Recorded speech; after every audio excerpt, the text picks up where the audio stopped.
সংসারের হাজার হাজার টাকা বাঁচিয়ে নিলাম এই রেসিপিটা তৈরি করে। ফেলে দেওয়া জিনিস থেকে বাচ্চাদের সবচেয়ে পছন্দের রেসিপিটা তৈরি করে দেখাবো, তাও আবার কোনো রকম টাকা খরচ করার ভেজাল ছাড়া।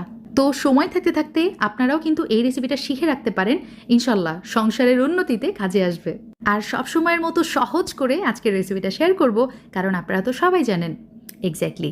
আর বলছি না, চলুন ঝটপট রেসিপিটা স্টার্ট করছি। তো সেই দিন যেটা হয়েছে, বাজার থেকে আমরা নিয়ে আসছি, আমরা আচার করব বলে। তো আমড়াগুলো ছিলে নেওয়ার পর খোসাটা ফেলেই দিচ্ছিলাম।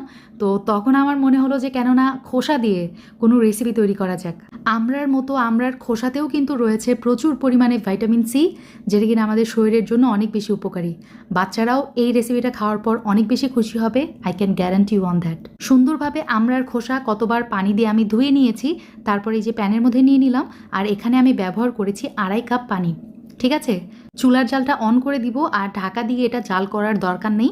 ঢাকনা ছাড়াই আমি এটা 15 মিনিট জাল করে নিয়েছি। 15 মিনিট পর চুলাটা বন্ধ করে দিব। আর এই যে পানি থেকে আমড়ার খোসাটা উঠিয়ে ফেলছি। আজকের রেসিপির জন্য শুধুমাত্র এই সিদ্ধ পানিটা আমি ব্যবহার করব। তবে আমড়ার এই যে সিদ্ধ খোসাগুলো কিন্তু ফেলে দিবেন না। এটা দিয়ে আমার ইউটিউব চ্যানেল এবং ফেসবুক পেজে আমি একটা মজার আমড়ার খোসার আচার রেসিপি শেয়ার করেছি, আপনার চাইলে দেখে নিতে পারেন। এখন দেখতে পাচ্ছেন এই যে যেই পানিটা রয়ে গেছে সেটা আমি একটা স্ট্রেনারের সাহায্যে ছেঁকে নিচ্ছি। এখানে 1 কাপ পরিমাণ পানি হয়েছে। তো পারফেক্ট, এটাই আমি চাচ্ছিলাম। এই পানিটাই আমার কাজে লাগবে, আর এই পানির মধ্যে সমস্ত আমড়ার ফ্লেভার কিন্তু চলে গেছে।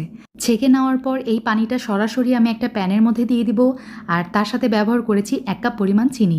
যতটুকু আপনার পানি হবে ততটুকু চিনি ব্যবহার করতে হবে। সাথে দিয়ে দিলাম হচ্ছে গ্রিন কালার, যাতে করে আমার এই জেলিটা দেখতে সুন্দর লাগে, ভাইব্রেন্ট কালার আসে এই জন্য।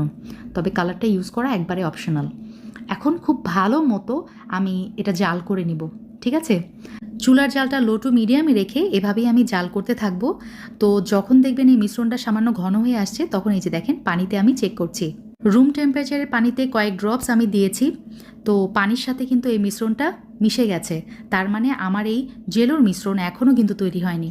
আবারও প্রায় 5-7 মিনিট মতো জাল করে আমি আবারও চেক করছি। এবার দেখেন, জাস্ট পানিতে দিয়েছি, সাথে সাথে কিন্তু এটা জমে গেছে। তার মানে আমার এই মিশ্রণটা একদম রেডি। আমি আমার হাতে নিয়েও চেক করছিলাম, এটার কনসিস্টেন্সিটা একদম পারফেক্ট আছে।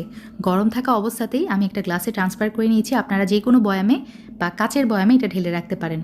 আমি সারা রাতের জন্য এটা ফ্রিজে রেখেছিলাম। আলহামদুলিল্লাহ সুন্দরভাবে জমে গেছে। এখন আপনাদেরকে কেটে দেখাচ্ছি। উইদাউট কেমিক্যাল, উইদাউট প্রিজারভেটিভ, দেখেন কত সুন্দর বাসাতে আমি জেলি বানিয়ে নিয়েছি। আপনারাও চাইলে এভাবে হেলদি জেলি বাসাতেই বানিয়ে নিতে পারেন। আর এটা বানানো থাকলে আপনারা তো জানেন সকালবেলা নাস্তাতে কত ইজি হয় বাচ্চাদেরকে ঝটপট নাস্তা